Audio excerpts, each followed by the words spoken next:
Hello everyone, welcome to my channel online GS by Diwakar. यहाँ पे देखिए हम लोग बात करने वाले हैं जीआईसी का, जो आज आप लोगों का पेपर हुआ है। आज 19 सितंबर का ये जीआईसी का पेपर, जीआईसी प्रवक्ता का, और इसमें हम लोग 40 प्रश्नों को सॉल्व करेंगे और साथ ही साथ यहाँ पे ये भी बात करेंगे कि जो पेपर का पैटर्न रहा है, पेपर का स्तर रहा है, कितना रहा और मेरिट की संभावना क्या हो सकती है। तो यहाँ पे जो फ़िलहाल मेरिट की हम लोग बात करें तो 70 के आसपास मेरिट रहेगी, 70 से 75, इससे ऊपर मेरिट नहीं जानी है। ठीक, क्योंकि ये जो पेपर का स्तर था, यदि हम लोग बात करें, एनालिसिस करें तो 40 प्रश्न मान लीजिए जीएस का है और 80 प्रश्न आपके विषय का है। तो यहाँ पे देखिए जो 80 प्रश्न विषय में पूछा था, तो यदि आप घटना चक्र और यूथ कंपटीशन को ही आधार बना के पढ़ाई किए होंगे तो ये आपके लिए बहुत नुकसानदेह रहा है, क्योंकि यहाँ पर जो 80 प्रश्न पूछे गए जिसमें लगभग मान के चलिए कि 60 प्रश्न ऐसे थे जो एनालिसिस टाइप के थे, डिटेल में पूछे गए थे, बिना बुक पढ़े आप इसको नहीं कर पाएंगे। यानी कि अब आपको क्या करना है, घटना चक्र और यूथ कंपटीशन से दूरी बना के, बल्कि टेक्स्ट बुक या जो नोट्स वगैरह इन पे उतना ज़्यादा नहीं, बल्कि क्या आपको करना है कि जो मानक किताबें हैं उस पे आपको ये फोकस करना, तभी आपका कल्याण हो सकता है। नहीं तो फिर वही होगा कि जैसे इसमें आपका जीआईसी वाला ये पूछा गया 80 प्रश्न, आप देखेंगे कि 60 प्रश्न ऐसे थे कि बहुत अच्छे लेवल के यहाँ पे प्रश्न थे और यहाँ पे नेगेटिव मार्किंग भी थी। और यहाँ पे हम लोग 40 प्रश्नों की बात करें तो 40 में कोई कितना भी ठीक ठाक करेगा 30 तक जाएगा, ठीक, लेकिन नेगेटिव मार्किंग भी तो इसमें रहेगी। तो यानी कि यदि हम लोग एवरेज में माने तो ये 25 हो जाएगा, और इधर ये 80 में अगर कोई कितना भी अच्छा करेगा स्कोर तो 55 से 60 जा पाएगा, उससे अब नहीं जा पाएगा, और इसमें नेगेटिव मार्किंग भी है। ठीक, तो यहाँ पे हम लोग यदि बात करें तो ये दोनों मिला के यदि देखा जाए तो मुश्किल से आपका 75 तक ये मेरिट की संभावना है। फिलहाल ये बात की चीज़ें हैं। जैसे यहाँ पे आप लोग सबसे पहले हम लोग ये देख लेते हैं कि जीएस के प्रश्न जो है कहाँ से लिए गए हैं। ज़्यादातर जो प्रश्न यहाँ पे देखा जाए तो करंट में, जैसे अब तक का जो ट्रेंड रहा है लोक सेवा आयोग का कि पुरस्कार वगैरह ज़रूर पूछा जाता था, वो ट्रेंड पूरा बदल दिया है। यानी कि ये एक प्रकार से मैसेज दिया है कि जो आपका आगामी समीक्षा अधिकारी के पेपर होने वाले हैं या यूपीपीसीएस के पेपर होने वाले हैं, उसके लिए एक मैसेज है कि आप लोग जो है आर्थिक सर्वे को ज़्यादा ध्यान से पढ़ें। ठीक, तो यहाँ पर देखिए जीएस को हम लोग सॉल्व कर लेते हैं, उसके बाद ज्योग्राफी सॉल्व किया जाएगा। तो किसी भी प्रश्न में आपको कहीं भी कोई कन्फ्यूजन लगे तो आप कमेंट कर सकते हैं, उसके लिए आप स्वतंत्र हैं, कोई दिक्कत नहीं है। ठीक, पारितंत्र की जो अवधारणा है यानी concept of ecosystem was firstly put fourth by the, यानी कि पारिस्थितिक तंत्र की जो अवधारणा है इकोसिस्टम को किसने प्रथम बार दी, तो ये एजी टांसले के द्वारा दी गई है इकोसिस्टम। ठीक, अगला देखिए असमानता वायरस, असमानता वायरस यानी कि इनइक्वलिटी वायरस ग्लोबल रिपोर्ट 2021 किसके द्वारा ये पब्लिश की गई है। ठीक, तो ये इनइक्वलिटी वायरस रिपोर्ट है 2021 का, ये पब्लिश किया गया। ये कौन पब्लिश किया है, तो ये ऑक्सफैम के द्वारा पब्लिश किया गया है। ठीक, अगला यहाँ पे देखिए निम्नलिखित में से कौन जो है निम्न में से राज्य के नीति निर्देशक तत्वों का कौन सा अनुच्छेद राज्य को निर्देशित करता है कि वे उद्योगों के प्रबंधन में कामगारों की सहभागिता को सुनिश्चित करें। ठीक, कामगारों की बात की जा रही है, तो यहाँ पे जो आपका वर्कर्स मैनेजमेंट ऑफ इंडस्ट्री की बात चल रही है, तो ये राइट आंसर यहाँ पे आपका 43 का ये हो जाएगा।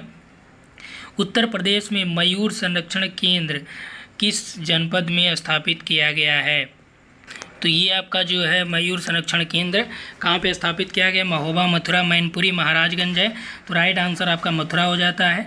भारत के कुल भौगोलिक क्षेत्रफल में उत्तर प्रदेश का कितना भौगोलिक प्रतिशत है, 7.33, 8.99, 9.02 या 10.04। तो जो यूपी का परसेंटेज पूछ रहा भारत के कुल भौगोलिक क्षेत्र में 7.33 है। 12वें वित्त आयोग के अध्यक्ष कौन थे, अब देखिए वित्त आयोग का अध्यक्ष हम लोग बात करें तो जो करंट में आपका पूछा जाने वाला है, तो यहाँ पे देखिए क्या पूछा, 12वें नंबर पे पूछा, तो 12वां जो वित्त आयोग था उसके अध्यक्ष कौन थे, सी रंगराजन थे। ठीक, ये आप चेक कर लीजिएगा, सही है। ये कौन सा फसल लवण सहिष्णु है, ठीक, यानी कि विच of the following is the salt tolerant crop, कौन सा है? तो सॉल्ट टॉलरेंट क्रॉप देखिए खरबूजा है, मटर है, लोबिया है, चुकंदर है। तो राइट आंसर इसमें क्या हो जाएगा? टॉलरेंट क्रॉप जो है यहाँ पे चुकंदर हो जाएगी। अगला, भारतीय राष्ट्रीय कांग्रेस में सम्मिलित होने के लिए सुभाष चंद्र बोस को किसने प्रेरित किया था? तो भारतीय राष्ट्रीय कांग्रेस में सम्मिलित होने के लिए सुभाष चंद्र बोस को जवाहरलाल नेहरू और जयप्रकाश नारायण, राजेंद्र प्रसाद और राजगोपालाचारी, एम के गांधी, चित्तरंजन दास, एम के गांधी। तो सी आर दास और एम के गांधी ने इन्हें फोर्स किया था या प्रेरित किया था। अगला है कि किस दिल्ली के किस सुल्तान ने अमानवीय दंड देना बंद कर दिया? रजिया सुल्तान, नसीरुद्दीन महमूद शाह, फिरोज शाह तुगलक और बहलोल लोदी। तो किसने जो है अमानवीय दंड देना बंद कर दिया था? वो सुल्तान का नाम क्या है? तो वह सुल्तान आपका है, क्या नाम है इसका? विकल्प देखिए यहाँ पे आपका जो राइट आंसर हो जाएगा फिरोज शाह तुगलक। तो फिरोज शाह तुगलक ने अमानवीय दंड देना ये बंद कर दिया था। ठीक, चलिए अगला प्रश्न देखते हैं यहाँ पे। नेक्स्ट है कि उत्तर प्रदेश का कौन सा शहर मार्च 2020 को राज्य के जीडीपी और प्रति व्यक्ति आय के मामले में शीर्ष स्थान पर रहा? तो जीडीपी में और प्रति व्यक्ति आय के मामले में शीर्ष स्थान पे जो रहा है मेरठ, नोएडा, लखनऊ, कानपुर। तो इसमें जो राइट आंसर हो जाएगा नोएडा है।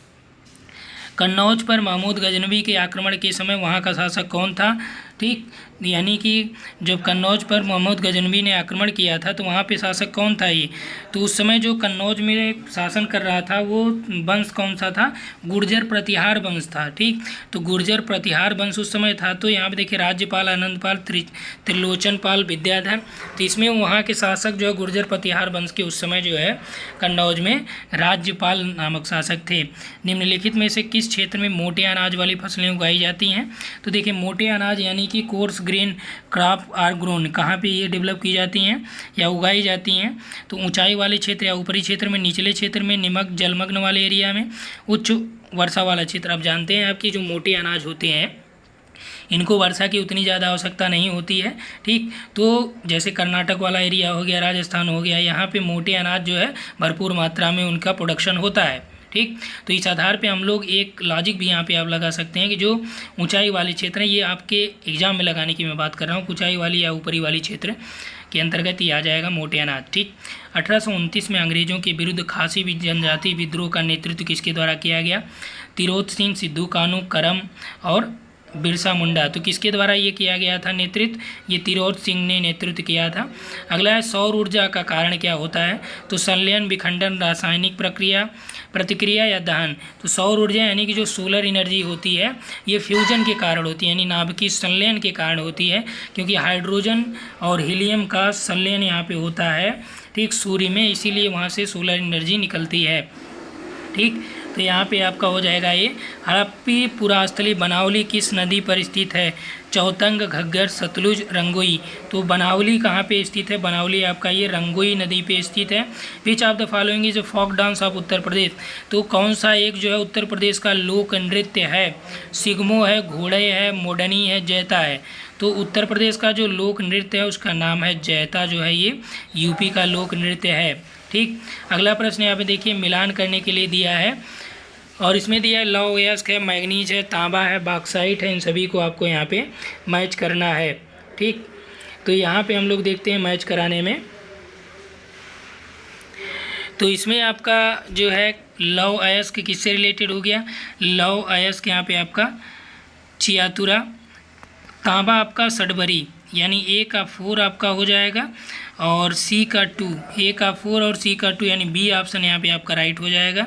ठीक, उसके बाद देखिए मौलिक कर्तव्यों को भारतीय संविधान में 42वें संविधान संशोधन अधिनियम 1976 द्वारा जोड़ा गया। किसके अनुशंसा पे ये जोड़ा गया? संथानम सरकरिया, स्वर्ण सिंह कमेटी, इंदिरा गांधी, नेहरू। तो ये स्वर्ण सिंह समिति के द्वारा जो है जोड़ा गया था। ठीक, स्वर्ण सिंह समिति ने जो रिकमेंडेशन दिया था मौलिक कर्तव्यों का, तो उन्होंने 8 रिकमेंड किया था। ठीक, और 42वें संशोधन के द्वारा 2 इसमें और ऐड कर दिए गए थे, तो टोटल ये 10 हो गया था। और इसमें 11वां जो मौलिक कर्तव्य ये आपका 86वां संविधान संशोधन अधिनियम 2002 में जोड़ा गया। ठीक, चलिए अगला यहाँ पे देखते हैं कि वह कौन सा प्रथम मुगल बादशाह था जो अंग्रेज़ों का पेंशन भोगी बना था। तो पहला बादशाह जो अंग्रेज़ों का पेंशन भोगी बना उसका नाम है अकबर द्वितीय शाह आलम अहमद शाह आलमगीर। तो शाह आलम जो है ये अंग्रेज़ों का पेंशन भोगी बना था, प्रथम मुगल बादशाह था। ठीक, अगला यहाँ पे देखिए विलुप्त संख्या ज्ञात करनी है। ठीक, तो विलुप्त संख्या यहाँ पे देखिए दिया गया है 4 है, 9 है, 26 है, 6 है, 14, 80 और 29। तो यदि यहाँ पे देखा जाए तो जो दिया गया है देखिए यहाँ पे जिसके सामने जो है उसी से निकालते हैं। तो यहाँ पे आपका जो है एक ट्रिक यही फॉलो होती है। तो 20, 26 और 80 है, तो यहाँ पे देखिए 12 और 14 है, तो 4 3 12 2 14, यानी गुणे 3 का और +2 का कर दें सभी में। देखिए 9 3 27 2 29 हो गया, 26 3 या 78 होता, 78 और 2 80 हो गया। ठीक, इसी तरह से 6 का क्या हो जाएगा यहाँ पे आपका, ये 6 3 18 और +2 हो जाएगा। ठीक, यानी कि 18 2 20 हो जाएगा यहाँ से। अब अगला प्रश्न देखिए यहाँ पे दिया है कि निम्नलिखित में से किस देश से भूमध्य रेखा नहीं गुजरती है। तो भूमध्य रेखा कहाँ कहाँ से जाती है और कहाँ से नहीं जाती। यहाँ पे देखिए केन्या है, युगांडा है, गैबोन है, जाम्बिया। तो जो भूमध्य रेखा है ये जाम्बिया से होके नहीं जाती है। ठीक, जाम्बिया जिम्बाब्वे यहाँ पे आपका है, और यहाँ से जो जाम्बिया जिम्बाब्वे से यदि हम लोग देखें तो ये आपका लगभग 15 डिग्री अक्षांश के आसपास जो है जाम्बिया है। ठीक, अगला देखिए which one of the following pairs is not correctly matched. यहाँ पे देखिए राज्यसभा की सीटों की संख्या दिया और राज्य दिया गया है। यहाँ पे असम की बात करें तो असम में ये आपका सुमेलित नहीं है, क्योंकि असम में 7 सीटें, यहाँ पे 6 दिया है। छत्तीसगढ़ में 3 है, हिमाचल में 3, छत्तीसगढ़ में 5 है, हिमाचल 3, उत्तर प्रदेश 31 है। ये टोटल मैच्ड हैं। ठीक, निम्न में से कौन सा उत्तर प्रदेश का उद्योग नहीं है। तो यूपी में कौन चीज़ डेवलप नहीं है, किस उद्योग को विकसित नहीं किया गया है। तो सीमेंट है, चीनी है, कपड़ा है, ऑटोमोबाइल आप जानते हैं गाजियाबाद वगैरह में इसका हब पाया जाता है, हालांकि उतना ज़्यादा डेवलप्ड ये इंडस्ट्री यहाँ पे नहीं है। ठीक, तो ऑटोमोबाइल यहाँ पे राइट आंसर हो जाएगा। अगला देखिए 25 नंबर में कौन सा एक भारत निर्माण योजना का संगठक नहीं है। संगठक कौन सा नहीं है भारत निर्माण योजना का। ग्रामीण सड़कें, ग्रामीण विद्युतीकरण, ग्रामीण उद्योग और ग्रामीण पेयजल आपूर्ति। तो यहाँ पे देखिए आप लोग यदि गूगल कर लेंगे तो इसका भारत निर्माण योजना के बारे में, तो ये ग्रामीण उद्योगों से संबंधित नहीं था। मध्यकाल में उत्तर प्रदेश के किस जनपद को शिक्षा का केंद्र होने के कारण सिराज हिंद कहा जाता है। तो ये आप जानते हैं, जौनपुर में आपने पेपर दिया तो इसको तो जानते ही हैं। ठीक, अगला देखिए निम्नलिखित गुप्तकालीन मंदिरों में कौन सा उत्तर प्रदेश में अवस्थित है। तो गुप्तकालीन मंदिर में कौन सा यूपी में है। नचना कुठार है, तिगवा है, भूमरा है, देवगढ़ का दशावतार है। ठीक, तो गुप्तकालीन मंदिरों में जो है यूपी में कौन सा स्थित है, ये है देवगढ़ का दशावतार मंदिर जो है यूपी में स्थित है। अगला देखिए उत्तर प्रदेश में विधान परिषद वित्त विधेयक को कितने दिन विलंबित कर सकता है। ठीक, तो यानी जो विधान परिषद है, चाहे आप राज्यसभा की बात कर लें चाहे विधान परिषद की, दोनों के कार्यों के बारे में हम लोग बात करें तो ऑलमोस्ट जो है सेम ही होता है। जैसे विधान परिषद है राज्यों की, वैसे राज्यसभा है, सॉरी। ठीक, फिलहाल उसके पावर की बात करें तो दोनों में तुलना नहीं की जा सकती है। फिलहाल एक हद तक हम लोग देख सकते हैं, कंपैरिजन कर सकते हैं। तो यहाँ पे यदि यूपी में कोई वित्त विधेयक लाया जाता है तो विधान परिषद जो है उसको कितने दिन तक जो है अपने पास रख सकती है, तो ये 14 दिन होता है। अगला देखिए भारत में म्यूचुअल फंड को निम्नलिखित में से किस संस्था के द्वारा विनियमित किया गया। तो म्यूचुअल फंड को जो विनियमित किया गया यानी रेगुलेट किया गया, ये किसके द्वारा होता है, ये सेबी के द्वारा किया जाता है। ठीक, यही जो है पूरा मैनेजमेंट का काम करता है म्यूचुअल फंड उन का। ठीक, प्रधानमंत्री फसल बीमा योजना शुरू की गई। तो प्रधानमंत्री फसल बीमा योजना 2014 है, 15 है, 16 है, 17 है। तो ये फसल बीमा योजना 2016 में चालू की गई थी और किसानों की आय की दुगनी करने का यहाँ पे लक्ष्य रखा गया था। अगला यहाँ पे देखिए निम्नलिखित में से कौन सा युग्म जो है, कौन सा एक सही सुमेलित नहीं है। ठीक, ताप विद्युत गिरी और राजदिया बाढ़ जो है बिहार में है, लारा छत्तीसगढ़ सही है, कुडगी कर्नाटक में सही है, गाडरवारा ये आपका आंध्र प्रदेश में नहीं है। तो यहाँ पर देखिए सुमेलित जो नहीं है ये आपका गाडरवारा जो है ये सुमेलित नहीं है। अगला देखिए खड़ी फसल की कटाई करने से पहले अगली फसल की बुआई करना क्या कहलाती है। जैसे मान लीजिए फसल खड़ी है, इसको कटाई करने से पहले नेक्स्ट वाली फसल को बुआई कर दी जाए तो उसको बोलते हैं रीले क्रॉपिंग बोलते हैं। ठीक, क्या बोलते हैं, रीले कृषि बोलते हैं इसे। आरबीआई द्वारा कितने बैंकों पर जुलाई 2021 में नियमों के उल्लंघन के लिए जुर्माना लगाया गया। 14, 16, 18, 20। तो कितने बैंकों पे लगाया गया ये जुर्माना? टोटल 14 बैंकें थी। ठीक, अगला प्रश्न देखिए यहाँ पे दिया गया, बाणभट्ट ने हर्षचरित में किस मौर्यकालीन शासक का उल्लेख किया है? शालीशुक, बृहद्रथ, कुणार, इंद्रपालित। तो मौर्यकालीन शासक जो बाणभट्ट ने अपने हर्षचरित्र में उल्लेख किया उनका नाम है बृहद्रथ। ठीक, निम्नलिखित में से कौन सा हड़प्पी पुरास्थल उत्तर प्रदेश में स्थित नहीं है? तो ये जो सेट है ये आपका आई थिंक डी सेट है। फिलहाल आप लोग मिला लीजिएगा, प्रश्न सामने है ही, सबका सेम प्रश्न रहा है। और यहाँ पे देखिए 35 नंबर दिया है कि कौन सा हड़प्पी पुरास्थल यूपी में नहीं है?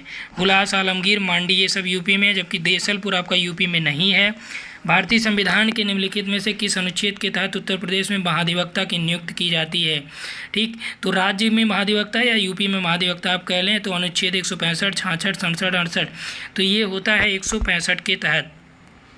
अगला देखिए, बैंकों में उपभोक्ता सेवाओं में सुधार का सुझाव देने के लिए निम्नलिखित में से किस समिति का गठन किया गया? तो बैंकों में जो उपभोक्ता सेवा होती हैं इसको सुधार के लिए, सुझाव के लिए एक समिति बनाई गई थी। समिति का नाम था गोईपोरिया समिति। ठीक, क्या नाम था? गोईपोरिया समिति जो है इसके लिए बनाई गई थी। जीएसटी परिषद का अध्यक्ष कौन होता है? तो जीएसटी परिषद का जो अध्यक्ष होता है ये केंद्रीय वित्त मंत्री होता है। कौन होता है? यूनियन फाइनेंस मिनिस्टर होता है, मिनिस्टर होता है जीएसटी परिषद का मुख्य अध्यक्ष। ठीक, और जीएसटी जो काउंसिल है इसका जो मुख्य अध्यक्ष केंद्रीय वित्त मंत्री हो गया। जो आपका नीति आयोग होता है उसके कौन होते हैं? प्रधानमंत्री होते हैं। ठीक, निम्नलिखित में से उत्तर प्रदेश की कौन सी अनुसूचित जनजाति वाराणसी जनपद में नहीं पाई जाती? गोंड, खरवार, सहरिया, चेरो। तो जो बनारस में नहीं पाई जाती वो सहरिया जनजाति है। और आज का जो ये इस वीडियो का लास्ट प्रश्न है जीएस वाला। ठीक, तो वर्ष 2021-22 के संघीय बजट में 6 स्तंभों पर आधारित है और इसमें कौन सा एक सम्मिलित नहीं है? मानव पूंजी में नवजीवन संचार, गांव की अर्थव्यवस्था का सुदृढ़ीकरण, नव प्रवर्तन एवं अनुसंधान और विकास, स्वास्थ्य एवं परिवार कल्याण। तो इसमें राइट आंसर जो आपका हो जाएगा ये 40 नंबर जो दिया गया है, गाँव की पूंजी अर्थव्यवस्था का सुदृढ़ीकरण, ये इसमें शामिल नहीं है। जो ये 6 स्तंभ बनाए गए हैं ठीक 2021-22 के जो बजट हैं उसके अंतर्गत। तो टोटल इसमें हम लोगों ने 40 प्रश्न देख लिया। अब इसके आधार पे आप लोग यहाँ पे अपना स्कोर कमेंट जरूर करिएगा। ठीक, क्योंकि यहाँ पे एक भी प्रश्न फिलहाल हमारी जानकारी के अनुसार जो है एक भी प्रश्न हमने यहाँ पे छोड़ा नहीं है जो कि यहाँ पे अटेम्प्ट ना आप लोगों ने किया हो या इसमें गलती कहीं आपको लगी। हमने कोशिश किया है कि यहाँ पे आपका 100% सही रहे। फिर भी यदि इसके बावजूद भी यदि कहीं आपको गलतियाँ या त्रुटियाँ नज़र आ जाती हैं तो आप कमेंट जरूर करके बताएं, इससे और लोगों को भी यहाँ पे क्लियर किया जा सकता है। अब यहाँ पे देखिए भूगोल की हम लोग बात करें तो भूगोल का दूसरे वीडियो में आपको मिल जाएगा डिटेल। ठीक, फिलहाल अभी कुछ प्रश्न इसमें हैं जो कन्फ्यूजन वाले, उसको सॉल्व किया जा रहा है। तो यहाँ पर देखिए स्थानीय पवन, और हम यहाँ से बस ये दिखाना आपको चाह रहे हैं कि किस तरह के प्रश्न इन्होंने बनाए हैं। देखिए यहाँ पे यदि मान लीजिए सबको जो आ रहा है ईजिली, तो सांता आना मान लीजिए यहाँ पे आपका कैलिफोर्निया हो गया, जोंडा आपका ये अर्जेंटीना हो गया। ठीक, तो सी का आपका 3 हो गया और यहाँ पे आपका डी का जो है 1 हो गया। ठीक, तो यहाँ पे देखिए क्या बनाया इन्होंने, सी का 3, डी का 1, यानी कि अब जो फान और लेवेंटर है ये भी आपको यहाँ पे आने चाहिए तभी आप इसको अटेम्प्ट कर पाएंगे। ठीक, तो इस तरह के ढेर सारे प्रश्न यहाँ पे पूछे गए, जितने मैचिंग कराने वाले थे सब टफ लेवल के प्रश्न यहाँ पे पूछे गए थे। ठीक, तो यहाँ पे देखिए इस वीडियो में हम लोग इतना ही डिस्कस करेंगे, इसके बाद हम लोग ज्योग्राफी को सॉल्व करेंगे। तो आज के लिए इतना ही। उम्मीद है कि ये आप लोग वीडियो पसंद आएगा तो अपने मित्रों तक शेयर करना मत भूलिएगा। इसे ज़्यादा से ज़्यादा शेयर कीजिए। फ़ायदा ये होगा कि ज़्यादा से ज़्यादा शेयर करेंगे तो कम से कम जीएस का जो स्कोर है ठीक आप लोगों का एक एवरेज उससे पता चल जाएगा कि 40 में से कितने हैं, ऑलमोस्ट 20 जा रहे हैं, 25 जा रहे हैं, 30 जा रहे हैं, कितने हैं। जिससे अनुमान लगाया जा सकता है कि सब्जेक्ट में जो एवरेज बनेगा वो कितना रहेगा, और जो आप लोगों का फर्स्ट पेपर में एवरेज बनेगा यदि इतना है तो इस हिसाब से कंप्लीट जो कट ऑफ है उसका अनुमान लगाया जा सकता है। क्योंकि आगामी जो परीक्षा इसकी है मेंस की वो आपका दिसंबर में है, तो आपके पास कम समय रहेगा। पूरा ये ऑप्शनल यानी कि रिटेन एग्ज़ाम भी होना है उसका, तो सब्जेक्ट तैयार करने के लिए प्लस आपका यहाँ पे हिंदी भी आपको पढ़ना है, निबंध भी पढ़ना है। ठीक, तो इस वीडियो में इतना ही। Thanks for watching.